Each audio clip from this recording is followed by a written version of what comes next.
Now we go from old technology to a newer variety. When you were a kid, did you think that math and science were fun? If so, you might have kept it from your friends for fear that, well, it wouldn't seem cool. Well, my, have things changed. Nowadays, nerds can be as popular on campus as sports stars. That's what Rob Wiles discovered when he tagged along with some members of the first team at Stratford High School in Nashville. But I don't know which side's positive and negative, so we just attached that, and I'm actually about to... It's a school holiday, but Patrick Wierzynski and Logan Ashworth are hard at work. Doing what, you ask? What are kids doing after school? Hundreds of thousands of them are having fun solving real-world problems and designing and building robots to compete for awards and become eligible for scholarships. They're part of FIRST, a progression of robotics programs for kids aged 6 to 18 that turns them on to science, technology, engineering, and math.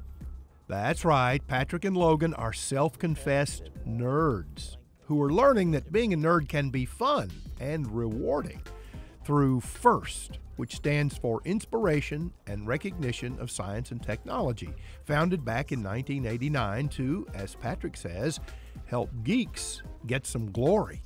it's a sport for nerds. Here's a representation of what we hope the ball will look like when we're done with our shooter. Yeah. So. It's a game with actual rules. You put the robot on the field, you cycle one ball, human player gives the ball to robot, robot to robot to robot on one team, shoots, and then scores points for getting assists. Sounds simple, but in this game, the human players have to actually build their robot counterparts. I was thinking maybe a piece like this, because we can adjust right here where we want it. Design and redesign. No, we're actually moving it over here. So, because it was sticking out, and now it won't be sticking out at all. So you're gonna need 2 more Jags and a Victor, right? Yeah, I thought I ordered them, but I don't know if they. We have them. We're in the box. All right, cool. All part of the learning process. We're moving toward an end product that will actually do something. So there's like a lot of stuff to look forward to, and it was like changing. It wasn't just, hey, come in and do the same thing every day for the next 6 weeks, and then go do the same thing again for 3 more days. And see how it turns out.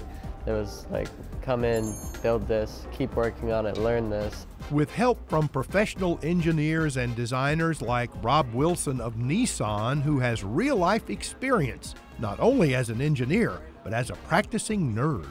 For me, it was neat because my background is in mechanical engineering, so I remember when I was that age that there was nothing like that to make engineering fun and cool. And you know, back in those days, you didn't want anybody to know that you had interest in that kind of thing. But now it's a little bit different. I'll say, in last year's contest, Patrick and Logan were big winners as rookies. So why not just use Sparta Bot, the mighty beast they built last year? He is, well, in retirement. Sparta Bot 1 is dead, but his parts are gonna live on. Yeah, he'll always live on in our hearts, memories, and scrap pile. And the contest requires robots play a different game each year and gives teams only 6 weeks to design and build their robot champion from concept to completion and all the refinements along the way.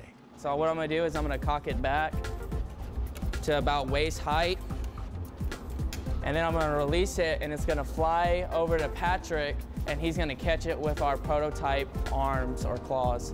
And here we go.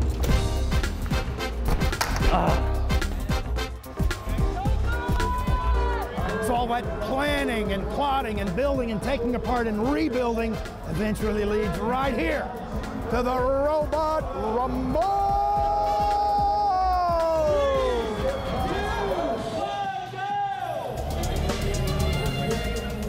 50 teams and their dancing, screaming fans from as far away as Missouri have come here to Knoxville for this regional tournament, where professional designers and engineers help teams with final assembly. Yeah. It's not open. I honestly think you'll be all right. And strategy. Try to run into a bouncing ball. If all else fails, push the ball in like you were doing, which I love that. And make sure you can capture a ball this time. Try your hardest to capture a ball, and let's work on kicking it with the kicker, okay?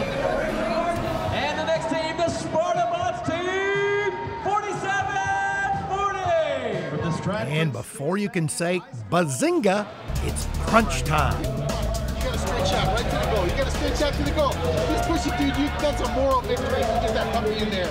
Then post-mortem. Good game, guys. Yeah, we did a good job. Good game. Well, let's go figure out what died.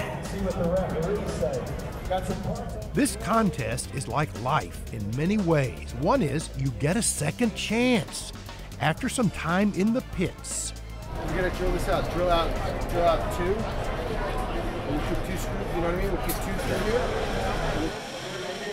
Let it roll in now. Okay, that's good.